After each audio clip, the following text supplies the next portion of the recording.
And oh yeah, from the last time we were talking, you recall, about how real affection would have no alternative. And we were talking about a few other things right at the tail end, but let me also point out that to a real revolutionist, to talk about real affection, let's define it. His real affection would be understanding.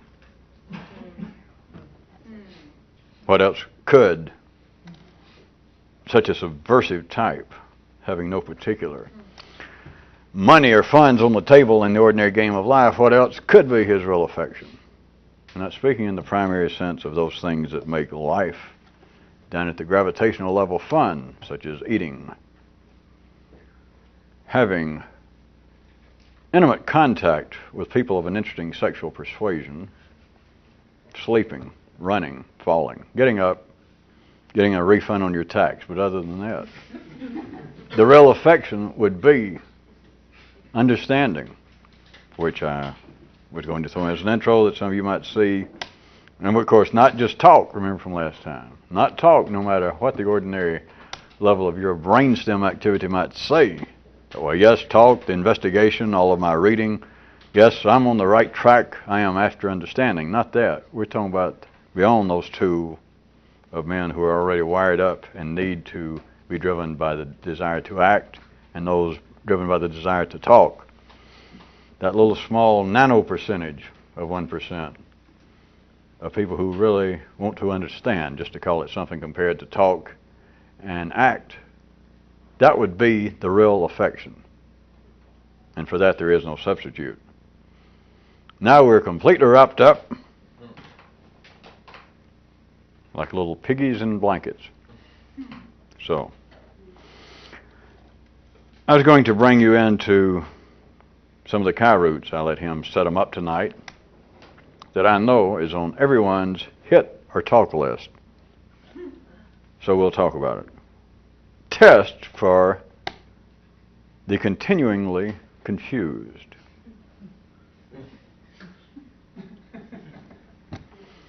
The way to tell if you are just thinking as much as you have to. The two ways.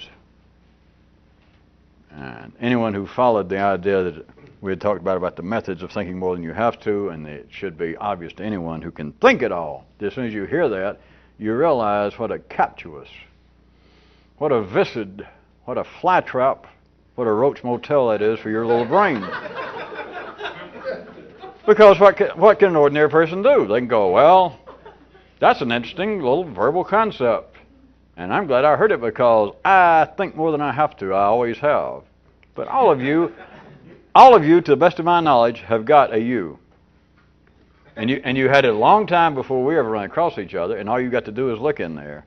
Just got some kind of poor memory, since I assume that you do not have your own means of an execution such as an electric chair or fatal injections other than the kind of neural fluid that might bring about. Oh no, not memories, yes. Yeah. That you can remember. You hadn't lost your place already. That you can remember that what you would ordinarily call thinking more than you have to is what? Whining. That's it. If you take ordinary people, you know that. Now, that's one word I could use others, and it's not just being sarcastic, but that's to ask people, well, do you think more than you have to? And they would say, well, yes. In fact, I noticed my neighbors. Or my sister's husband died 2 years ago, and it broke her heart to get down to some real humane, personable level. But she got over it. We went over, we talked to him, we helped her, and we all took over a little, some casseroles. But then when my husband died, or when my wife died, I don't know, it struck me harder. I've always been more introspective, which is always the dead giveaway once people start that. Well, in life, look back at yourself. That is the threshold. That is the initial neon sign that everybody puts up about, yes, I am very pensive, reflective, which means I whine. Well, from the kind of view we're talking about. Because then that's what they call, I think more than I have to, if they heard my term. And went, yes, I approve of that because I do. What they're saying is, I worry more than probably other people do. You understand? I'm just using the terms, but it's along those lines. It's not that they think more than they have to. Not in the sense that thinking could be some energetic, manifold, profitable step in one's life that may not show up, that may not put money in your bank account, that may not make you win the crown as Queen of the May, at least this year. So that is not what thinking more than you have to is. But that's why, remember, can you believe we killed 20 minutes and we just got this is just the first sentence of the intro, the setup. That means, of course, as a good revolutionist should, that the punchline, after a 20-minute setup, the punchline is going to be 20 seconds, which is not a bad description for life. That is, if you remember how, that if you were that kind of neural race driver in your own mind, you would be your own A.J. Foyt, and you would spend maybe, for the Winston 500, you would spend 3.5 hours getting suited up, getting in your car and getting just right, and then run the race in 30 seconds. You didn't like that? All right. Back to the main track. The way to tell that you are thinking just as much as you have to, in other words, you're doing nothing. There are two surefire methods. Well, you're not doing anything unusual, no matter what your ordinary brain thinks, no matter what your ordinary thinking thinks it thinks. Though, yes, I am worrying about this more than I have to. Here it is. Surefire method, I give you my guarantee, assuming that you paid for this information in hard currency. No rubles, no dollars, no pesos, no francs. Here it is that you're thinking, whatever it is, there's no exception, no way out. Did you know that you're only thinking as much as you have to? You personally, you in the circumstance, the whole ball game. You are the players, you are the spectators, you are the referee. You're doing only that which you should do under the conditions, under that game's conditions of that day, if your thinking leaves you dissatisfied. That's number one. Now, that's, the reason I put that number one is that finger comes before this one. Now, here's number two. Well, I had to look. Well, see, I'm at the other side. I get confused. Yeah, two. All right. Or if not, that is, if your thinking did not seem to absolutely leave you dissatisfied, then here comes what is known in baseball parlance as the cleanup hitter. Anything left over, here's what it is. The way you know that you're thinking only as much as you have to is your thinking either leaves you dissatisfied, or if not, it leaves you disturbed about everyone else who is. Do you see that clear connection? It is tied very directly to a couple more Kyroots of tonight. But before I hit them, some of you should already be able to hit it. Well, you weren't listening for it, but I snuck in 2 or 3 that are all tied together. I'm going to force them to be tied together. It's this. The first one should be obvious enough, that if your thinking on a subject leaves you dissatisfied, you're only thinking as much as you have to. Now, we could stop. Okay. No. If we were ordinary people, if this was a class in philosophy, or indeed in, I don't want to get your hopes up, in small engine repair, which I'm not, I didn't prepare for that tonight. Other than that, you must see, you have got to be able to see that something is amiss, assuming that thinking has a real potential, profitable use, that men do not think just in the same way that men turn around and trip, or that men say, well, I will have a V8. That it's not just some sort of accident, that there is some potential purpose and use for thinking. Then first you've got to say, then whoever it is, that if their thinking on any given subject at any given time leaves them dissatisfied. Now we're talking about, of course, a secondary world. We're not talking about that a man's hungry and he can't get any food, and so he thinks, well, I wish I had something to eat. And then you say, well, those kind of thoughts are unsatisfying. We're not talking about the reflection from some primary need, because the primary need, if indeed the man's hungry, the only thing that's going to satisfy him, no matter what he thinks, he can sit around and think. If he's starving to death, he can think, what would I like to have? What would taste the best to me? Would it be a big old stack of blueberries from our hop pancakes, or would it be a hero from that pushcart guy that I used to know up outside of Boston? That's got nothing to do with it. Assuming the man's hungry. Then you can't say, well, if it turns out that it was the second, and he thought the best would be what it was I said, then you'd say, well, his thinking was, it dissatisfied him. We're talking about in the area, as much as we can, that we're talking about in the secondary, thoughtful world, that thinking about whatever the situation, whatever the problem, whatever the conditions are that someone has taken under intellectual consideration, that no matter what they do, and they seem to run out of steam, or even if they come to what seems to be a conclusion, and only you would know, you're dissatisfied. That if you ask yourself, does this explain it? There you are. That's number one. That's why you have that finger first on your hand. That's number one. That you're thinking only as much as you have to under those conditions.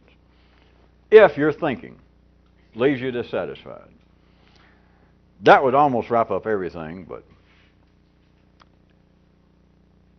we'll do number two, since we have it already. I brought two of them here. So.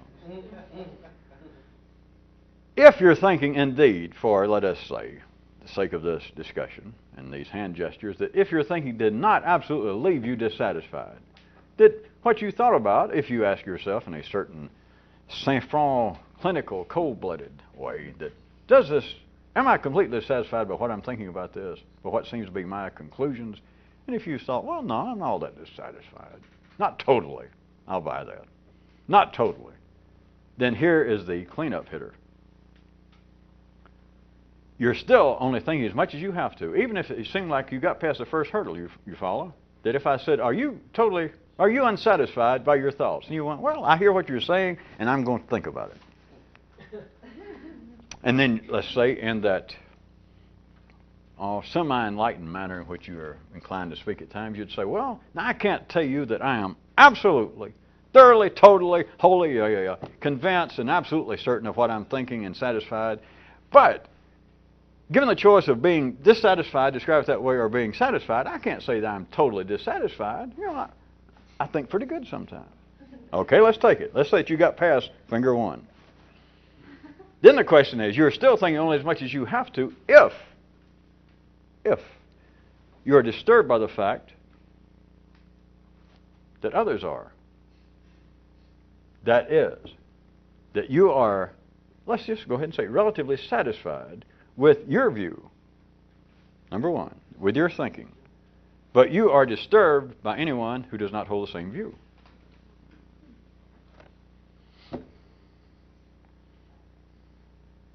That's it. There is no way out. Don't wait for number 5 in the batting order, because there is none after that.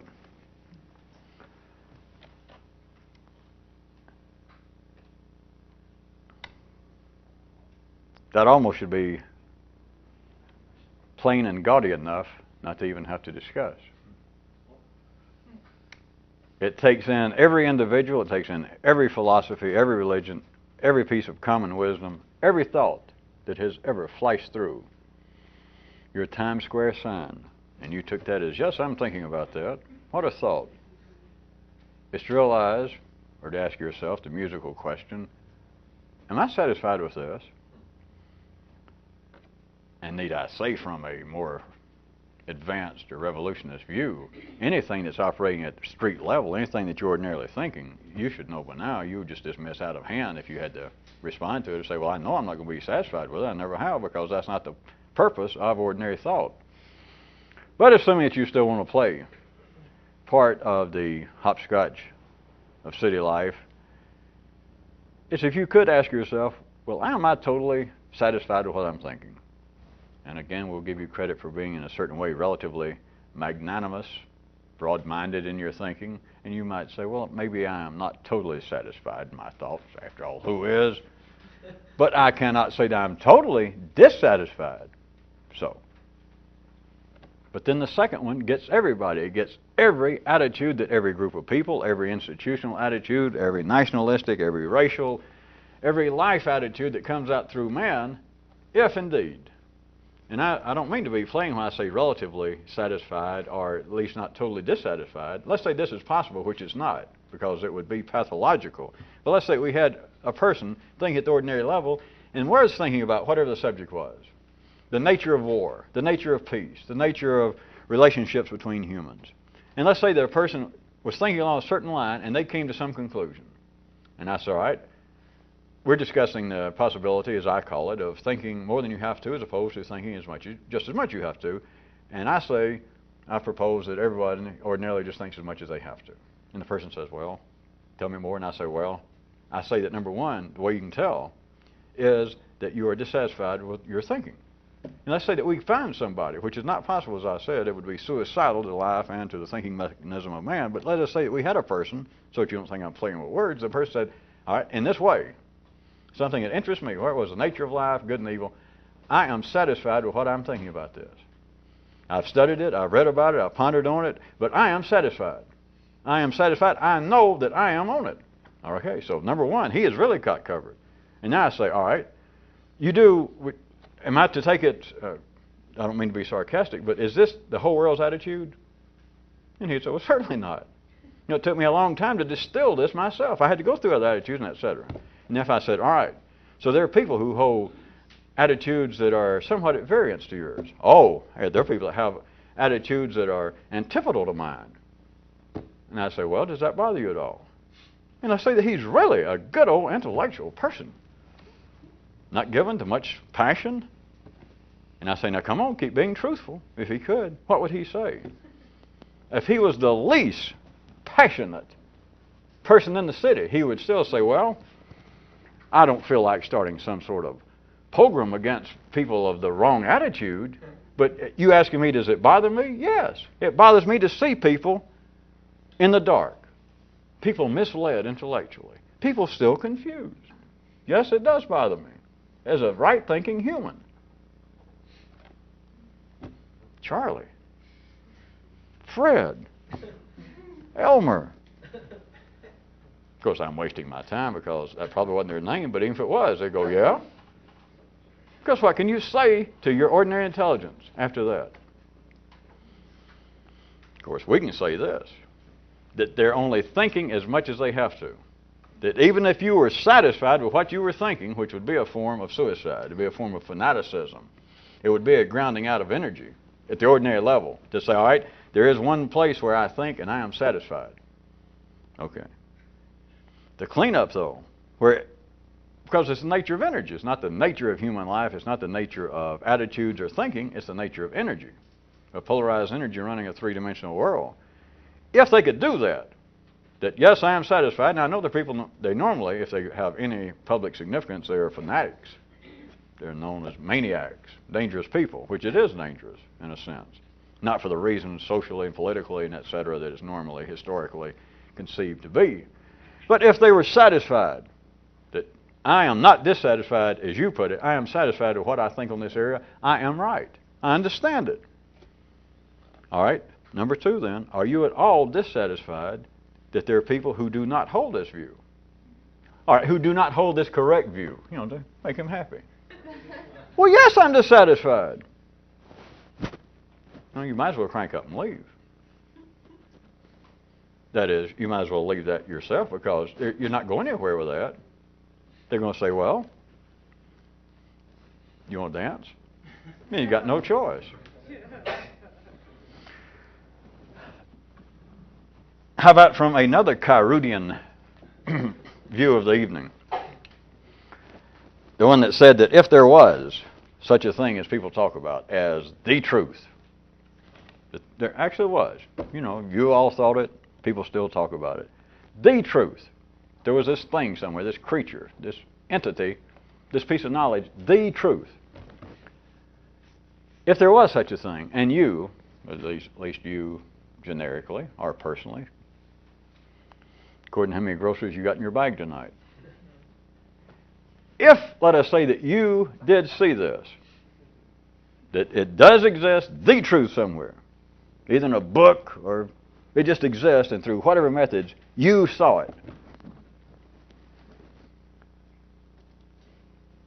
I know people in history claim they've done this, But also, would you note, if you'll back up 1 second, that all those people, without any exception, are subject to my 2 tests of were they thinking just as much as they had to say the very least. And those that claim to have seen the truth, by the way, have a strong propensity to do an extended ballroom glide with number 2.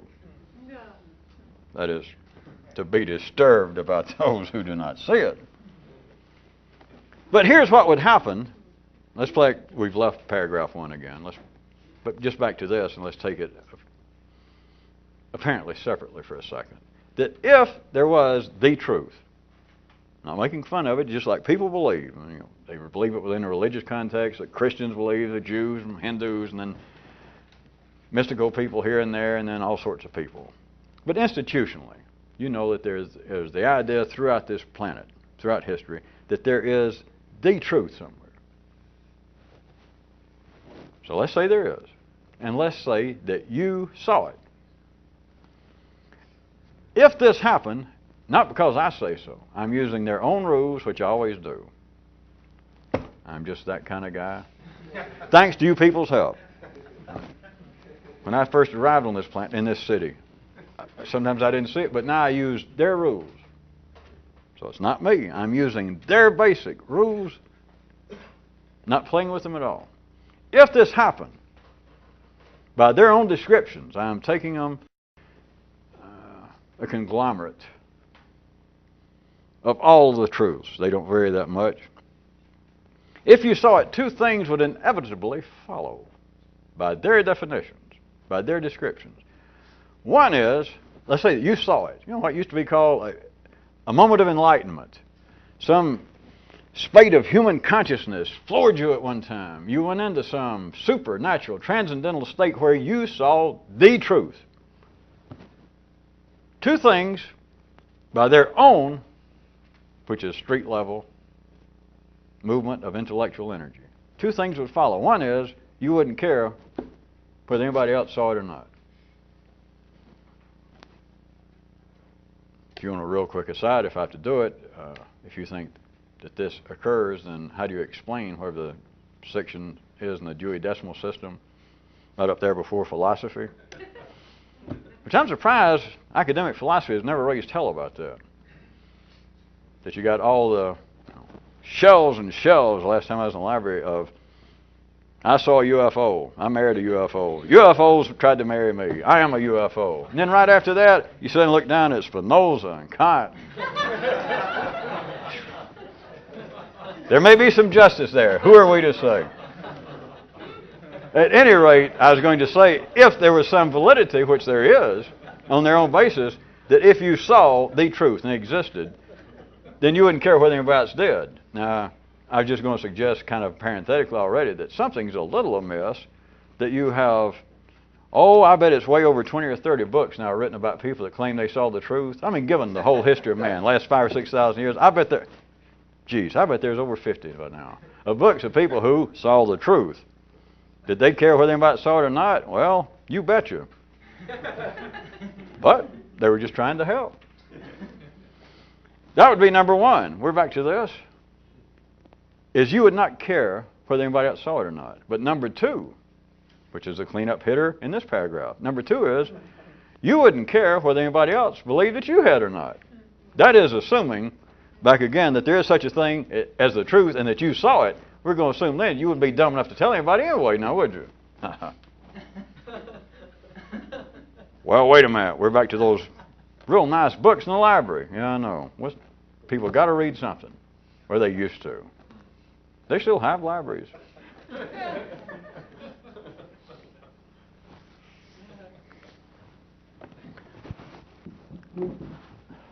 Does anybody see a connection between the 2? All right, how about a third one? See, I spaced them out. I had Kyroots space them out. They fell in. We really slipped in 4. They were kind of spaced equidistant from one another throughout the Kyroots tonight. But another one was this. Has anybody already tried to guess the ones I was going to say were connected? The other one was this. Was what Kyroots presented as a most brief history of the civilization of man, including all arts and sciences. And it said, once you know the number one, all the others naturally follow.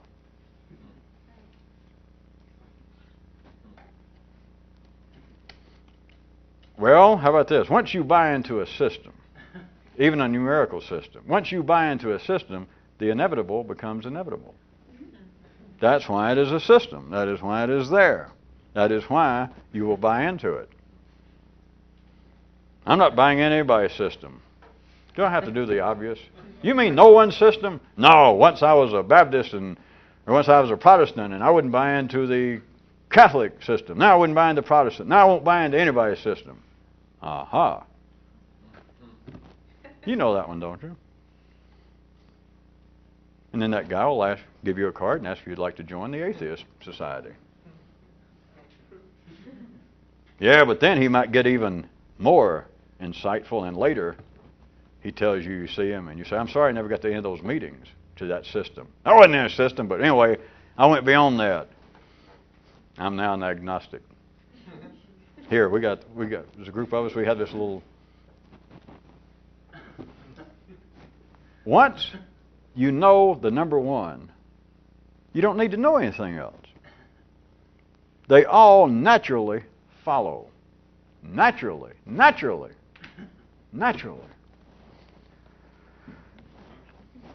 Examples. At least you think it's not connected with anything. You didn't think that. Man follows life.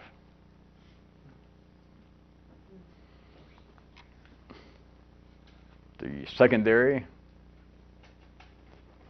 proceeds in the wake of the primary. Causes have explanations following them. And in the sense we were using it, I just hope you remember, what men ordinarily call the natural, the real, is always followed by man's inventions, man's participation.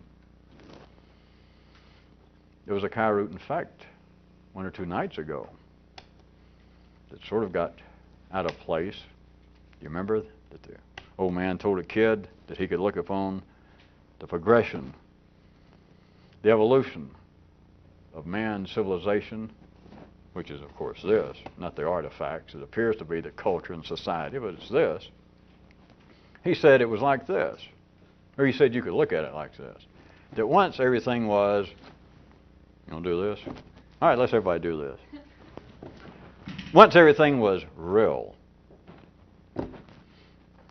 Then that wasn't enough, and everyone began to pretend. Yeah. On top of it. Not to replace it, but just, how often can you eat pizza to where you finally want a turnip souffle? So first it was the real, and just the real, and just the real. And, how long do we have tonight? Who knows? The real just went on a real long time. If temporal questions were indeed at the root of this situation. But first there's the real. But after a while the real wasn't enough. So men began to pretend. And they pretended. So we got the real, and then we got the pretended. We got something new. We got whipped cream on the turnip souffle. And then they pretended, who knows again, a real long time. To the point that they forgot they were pretending. Nothing strange. It's not an attack on them. That's the way anybody would go, wait a minute, that's some kind of stupid metaphor you're making. I don't have time to back up and try to give you a brain scan if you don't understand that. You don't have to look at some kind of pathological, psychological textbook.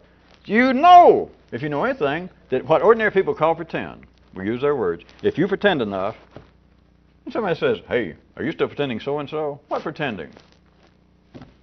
So after the real wasn't enough, after a long, long time, then they began to pretend. And they pretend. And then they forgot they were pretending, and it became part of the real. Right? But then that wasn't enough. And the old man said, kid, I think you can take it from there. The point is, you take it from there, and there is no end to it. It is just apparently what humanity says. or life makes the human nervous system say at this level, that at one time everything was Eden. Everything was the primal, basic connection between us and the great cosmic forces, between the gods, and then in some way we ran amok, and we began to pretend. We began to have dreams. We began to try and build the symbolic Tower of Babel. We aspired to be the gods. We aspired to be more than we should. We got out of our league.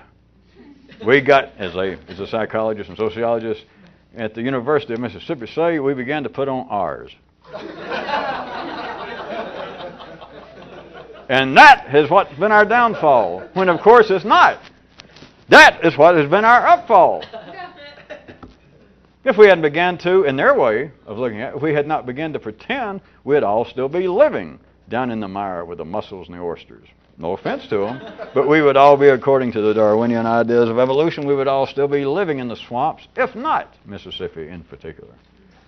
So, in a sense, all of civilization is pretense. In that kind of relative sense, all of what we've been calling the secondary world vis-a-vis the primary world is pretense.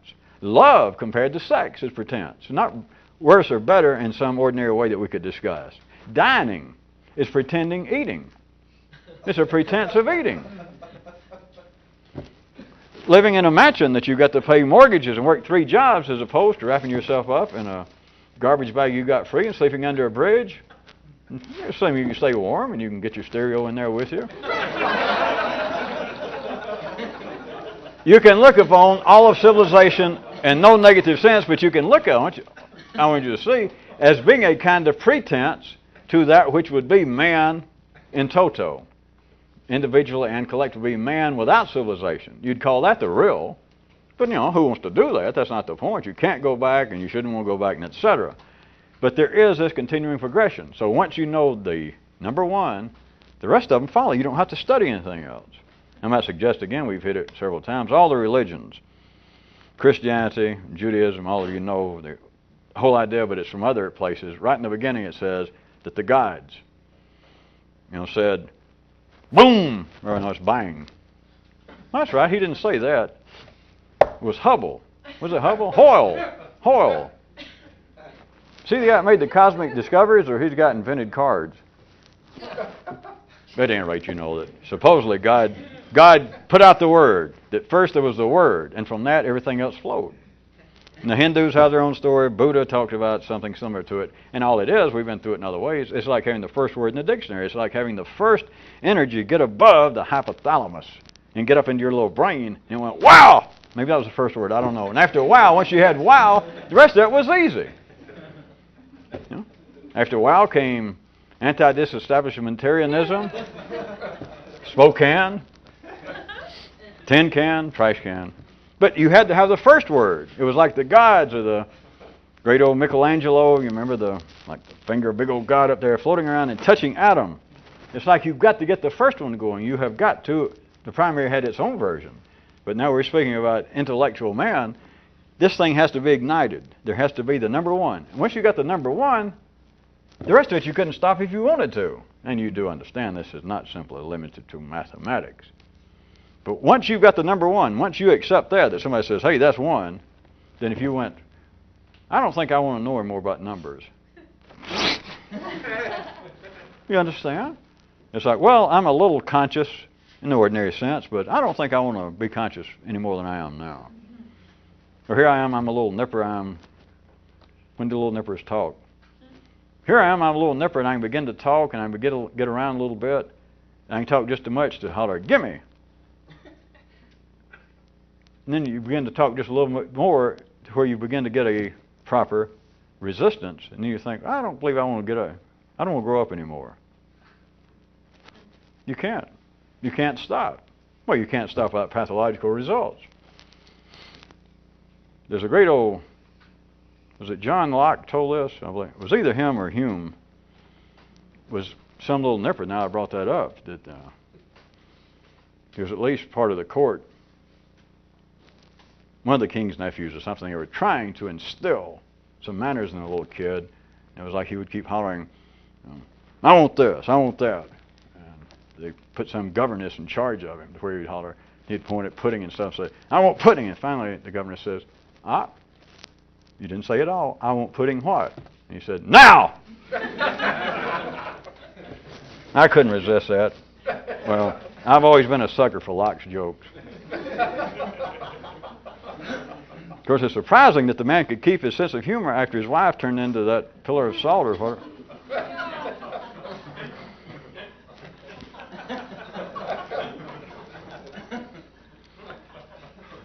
After the number one, the examples I was giving, by the way, we don't have time. Didn't really plan to go into anyway. I was trying to give you sort of another little overview of things we've been discussing verbally for the last few weeks. That inasmuch as once you know the number one, the rest of it naturally follows. And I keep saying naturally, inevitably,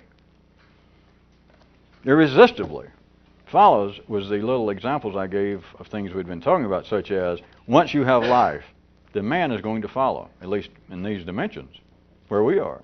Once you have causes, explanations are going to follow. It's not to in some way say, well, I've listened to what you were talking about explanations, and I decide that is a bunch of phooey. That we're just dealing and flapping our gums, if not our little neurons, and we shouldn't be wasting our time trying to explain things that don't really explain anything. You got no choice. Not at the ordinary level. And in the same way I was pointing out that what would seem to be natural and real in the sense of the little Kyroots story must be followed by man's inventions, by man's pretensions, which I know sounds as though it is a pejorative reflection of saying, well, people pretend and they should stick to the real. It's not that. You should be able to see that there's an operational way in which to use as a synonym for pretense participation, because that is the difference. If you recall that I was trying to get you to see that ordinary intellect would take, if I said the natural, if we picked out a typhoon and call that a natural occurrence, it does not require that man comment on it. It does not require that man try to give you some climatic explanation as to what causes a typhoon to occur, or to geographically point out to you in what oceans do they normally occur. It requires none of that. It does not even require that there be a human present.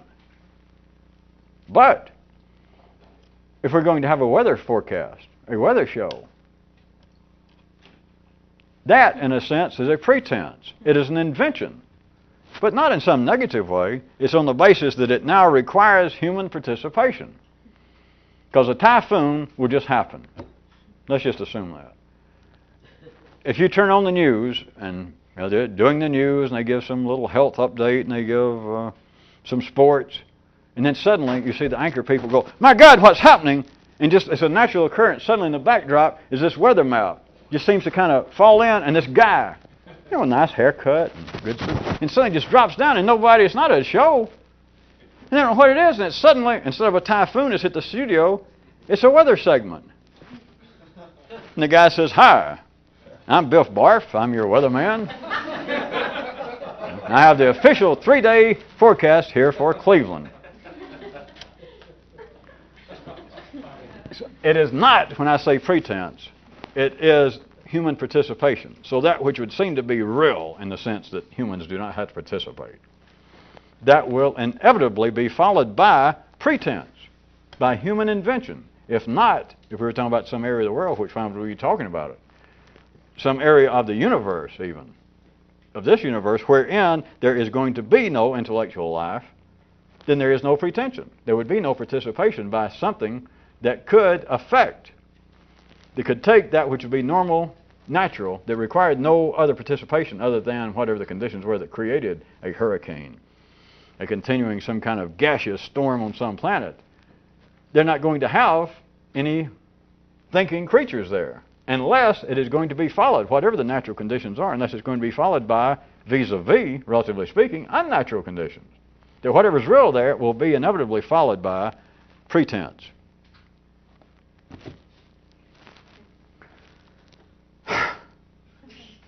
There was one more.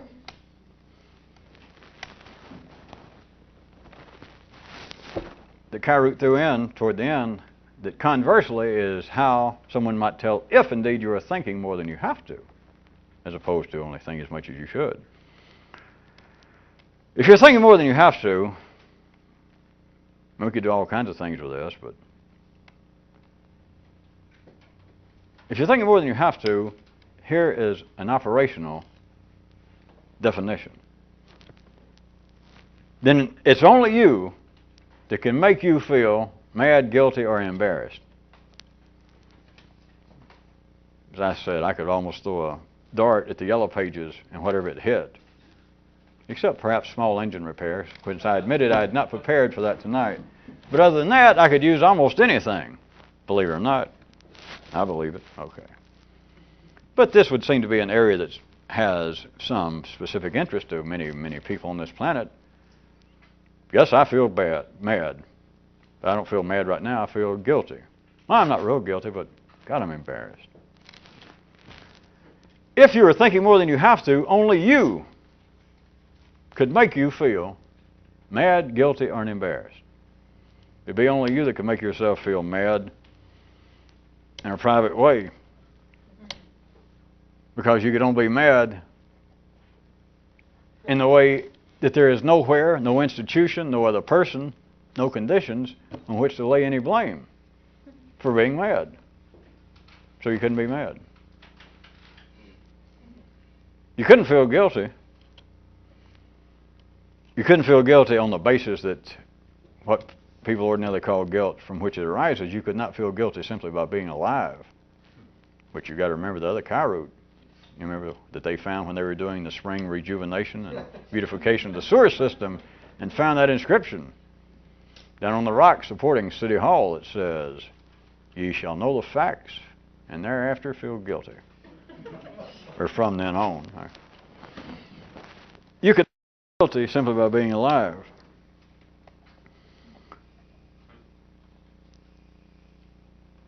The only way you could feel anything resembling guilt would be that you realize that you did not think more than you had to. But if you were already thinking more than you had to, you got to remember this. You don't need, literally, you don't need anyone to tell you that your guitar is out of tune. Conversely, if you do, hey, welcome back to the real world. Don't you think that B string's a little flat? Oh, really? Wait a minute. Is it? Is it?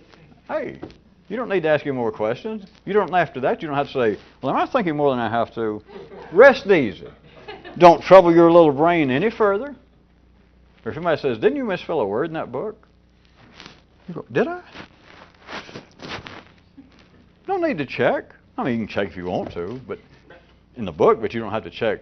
Am I really beginning to think? Am I becoming a revolutionist? And embarrassed.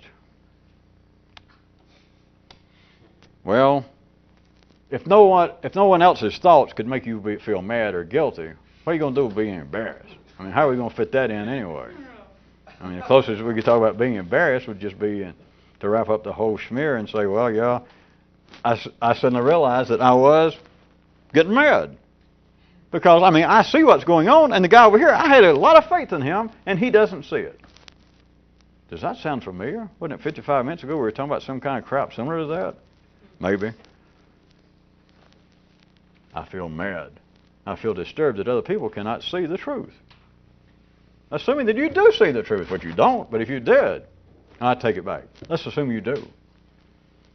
And you're mad because other people do? Not?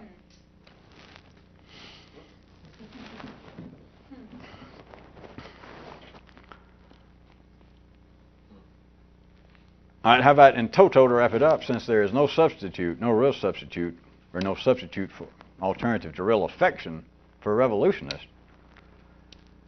you could say that there is no operational alternative to self-controlled, self-directed, self-inflicted,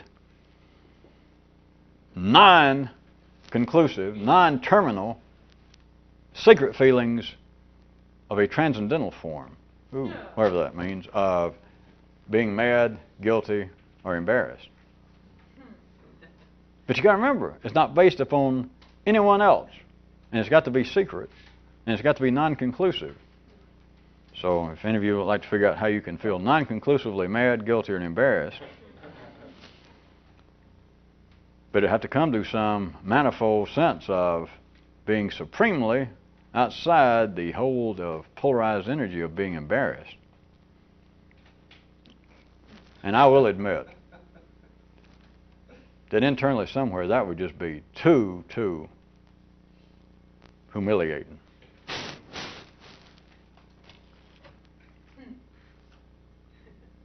except for what we just got through talking about.